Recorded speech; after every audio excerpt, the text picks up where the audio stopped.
বিভাগ বুঝো জলটা খা। এখনই হয়তো বলবেন হয়তো আপনি বকে যান, আমি পরে ভয়েস ওভার দিয়ে দেবো। হ্যাঁ আপনি বকে যান, আমি পরে ভয়েস ওভার দিয়ে দেবো। আস্তে, এখানটা নামতে গিয়ে আমার পাটা বেশি ব্যথা করছে। কতদিন ধরে জালি মারছে, চিংড়ি চিংড়ি করে খা, চিংড়ি করা খাবে। আমার বিটি খাবে রে, যেটা আমার জন্য লিয়ে লিথ।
তো এখন আমি কেটে নিই, চলুন।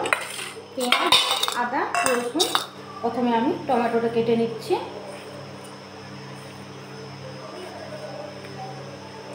টমেটোগুলো কেটে নিলাম। তো পেঁয়াজটা কেটে নিই, পেঁয়াজটা ছাড়িয়ে নিই প্রথমে।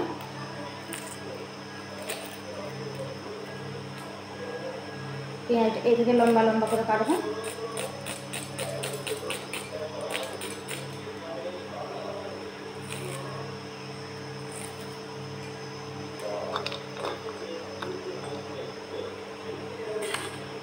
আর একটা পেঁয়াজ নিয়ে নেব।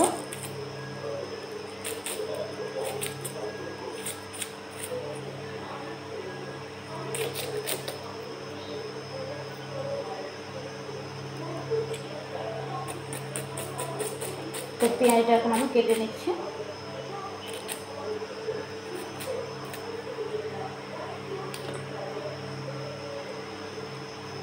এবার রসুনটা আর আদাটা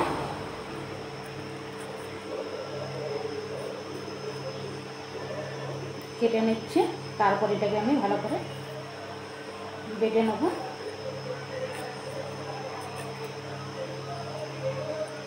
আদাগুলো একদম ছোট ছোট করে কেটে নিচ্ছি যাতে একদমই তাড়াতাড়ি করে বাটা যায়।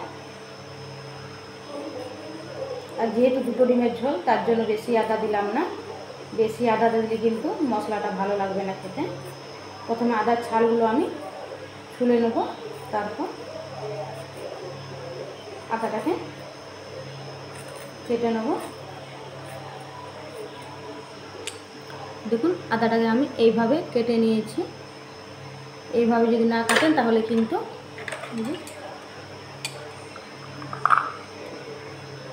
এই পলাগুলো খুব অসুবিধে করে, কিন্তু এগুলো করে থাকতেই হয়। এই পলাগুলোর জন্য একটু এখানে আটকে যায়, আমার গায়ে যায়। তো এখন রসুনগুলো আমি ভালো করে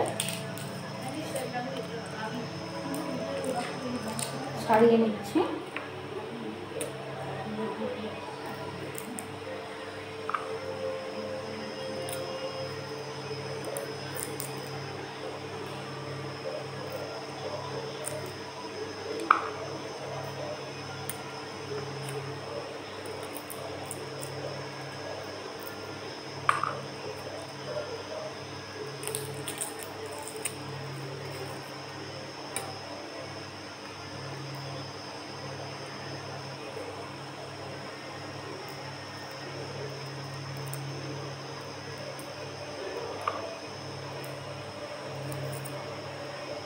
রসুনগুলো কিন্তু আগে থেকে ভিজিয়ে লগার দিলেই কিন্তু রসুনগুলো ছেড়ে যায়, কিন্তু আমি আর করা হয়নি, আর ভিজানো হয়নি।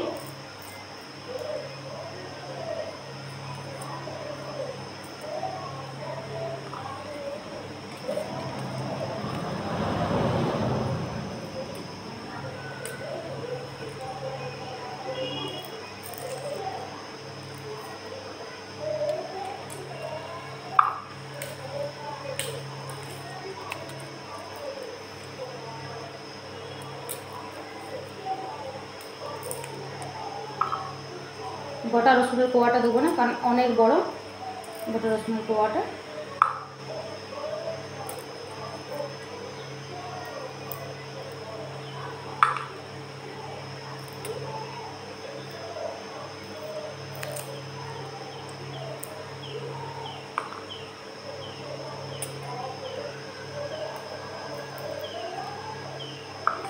এই আদা রসুনটাই দেবো, বেশি আর দেবো না। এই যে আদা রসুন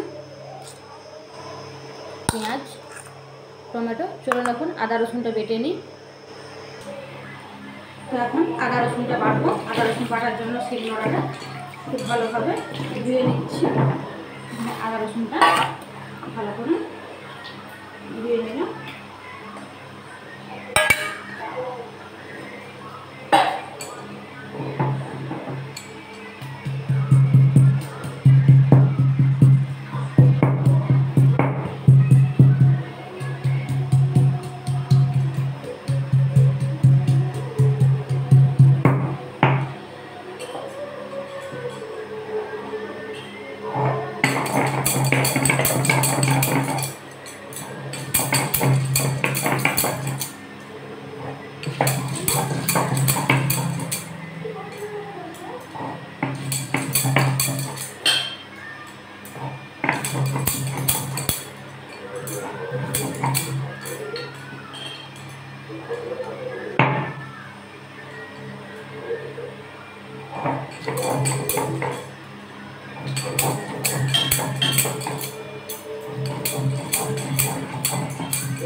যে আদা রসুন বাটা হয়ে গেছে।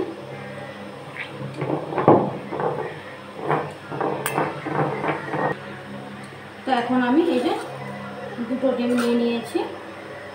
দুটো ডিমকে এখন আমি ভালো করে ফেটিয়ে নেব।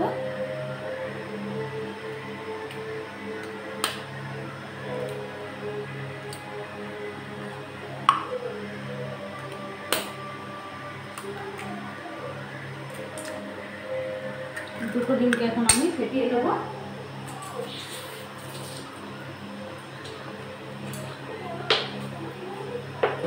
এখানে আমি কিছুটা পরিমাণ নুন দিয়ে দিচ্ছি। নুন দিয়ে ভালো করে ফেটিয়ে নেব। নুন না দিলে কিন্তু জিনিসটা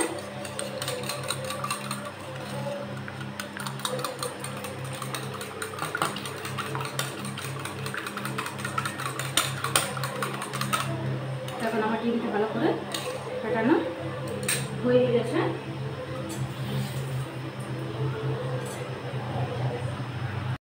ডিমটা ভালোভাবে ফেটানো হয়ে গেছে।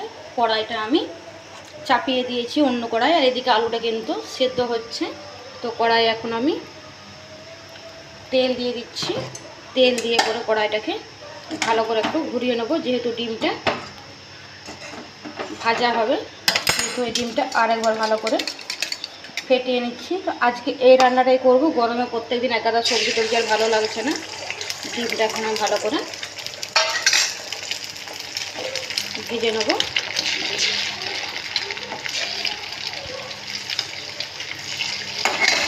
আঁচটা কিন্তু আর একটু বাড়িয়ে দিচ্ছি, তাহলে কিন্তু তাড়াতাড়ি ভাজাটা হয়ে যাবে।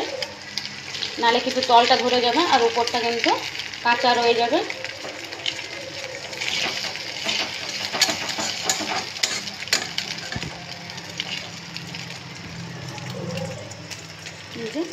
ডিমটা এইভাবেই আমি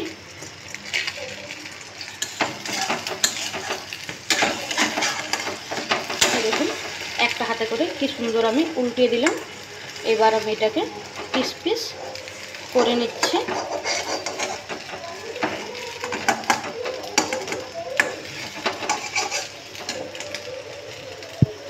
তো ডিমটা পিস পিস করে কাটা হয়ে গেছে। এবার আমি একটা আলাদা থালাতে এই 4 পিস ডিমকে তুলে নিলাম।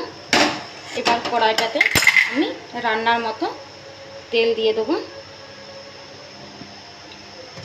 রান্নার মতো তেল দিয়ে দিলাম। এবার আমি দিয়ে দেবো এখানে পেঁয়াজ কুচিগুলো।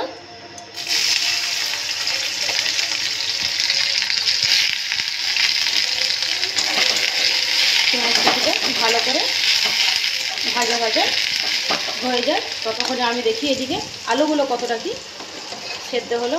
একটা আলু নামিয়ে দেখি। আলুটা দেখুন সেদ্ধ হয়ে গেছে। এবার তাহলে আমি গ্যাসটা বন্ধ করে দেবো। এই আলুটা আমি দিয়ে দেবো। এদিকে পেঁয়াজগুলো ভাজা হোক, এইদিকে আমি আলুর জলটা ঝরানোর চেষ্টা করছি। আমি কিন্তু সম্পূর্ণ পদ্ধতিতে রান্নাটা দেখাচ্ছি, কেমনভাবে কি করছি। শুধুমাত্র টপিক যে রান্নাটা দেখাচ্ছি তা না, কেমনভাবে রান্না করতে হয় পুরোটা কিন্তু কেউ যদি মন দিয়ে দেখে শিখে যাবে। এই জন্য আমি এইভাবে দেখাচ্ছি। জিনিসগুলো সব কিছু হাতের কাছে নিয়ে চলে আসলাম। আর এইদিকে দেখুন আলুটা জলটা একদম বার করে নিচ্ছি।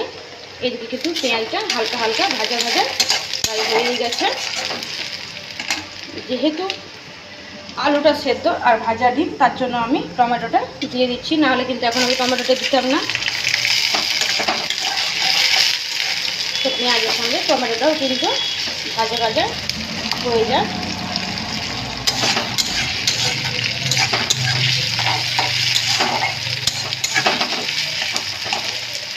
তো পেঁয়াজ আর টমেটো কিন্তু দুটো ভাজা ভাজা হয়ে আসছে। গ্যাসটা পরিষ্কার করে জল দিয়ে ধোয়া আছে, তার জন্য গ্যাসের এখানে নামালাম, তা না হলে কিন্তু নামাতাম না।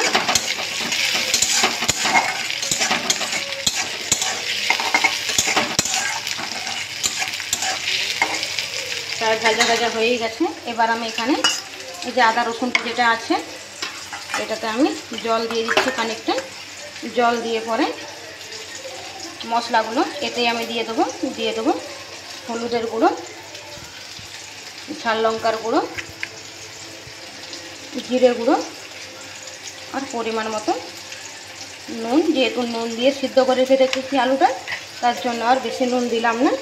এখানে মশলাটা একটু বেশি করে গোলানো হয়ে যায়। কতক্ষণে দেখুন এদিকটা কিন্তু অনেকটা নরম হয়ে গেছে পেঁয়াজ আর টমেটোগুলো। এর থেকে কিন্তু বেশি ভাজা করতে গেলে পুড়ে যাবে, তার জন্য এখানে যে মশলাটা রাখা আছে গোলানো, সেই মশলাটা আমি এখানে ঢেলে দিলাম। মশলাটা তেল ছাড়া তখন আমি অপেক্ষা করব যতক্ষণ না মশলাটা তেল ছেড়ে আসছে। এখন কিন্তু মশলাটা পুরোপুরি তেল ছেড়ে দিয়েছে। মশলাটা এখন পুরোপুরি তেল ছেড়ে দিয়েছে। এবার আমি এগুলো একটু রেখে দিলাম, না হলে কিন্তু এগুলো বেশ হয়ে যাবে। এখন আমি এই যে আলুগুলো আছে আলুগুলো দিয়ে দিলাম। আলুগুলো দিয়ে কিন্তু আমি নাড়াচাড়া করে নেবো ভালো করে।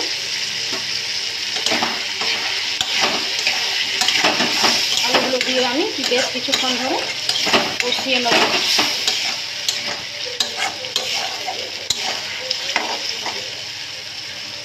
দেখুন তেলটা কিন্তু খুব ভালোভাবে ছেড়ে গেছে। এবার আমি দিয়ে দেবো পরিমাণ মতো জল।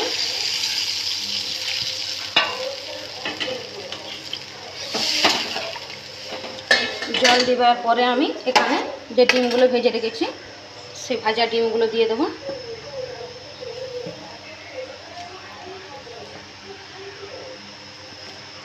এভাবেই বানিয়ে নেব ডিমের ঝোল। ভালো লাগলে লাইক একটি করবেন, চ্যানেলে নতুন থাকলে প্লিজ সাবস্ক্রাইব করবেন। এটা ফুটে যাক ঝোলটা।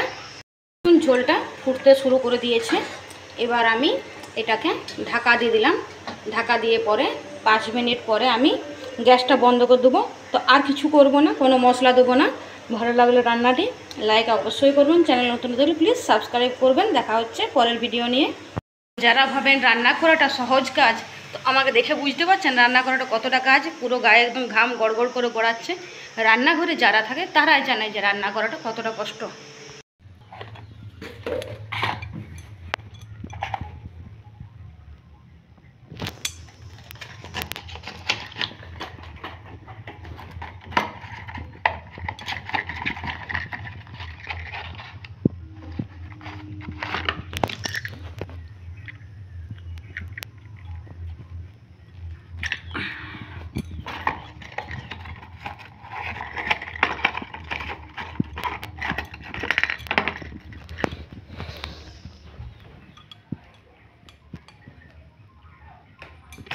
हाँ।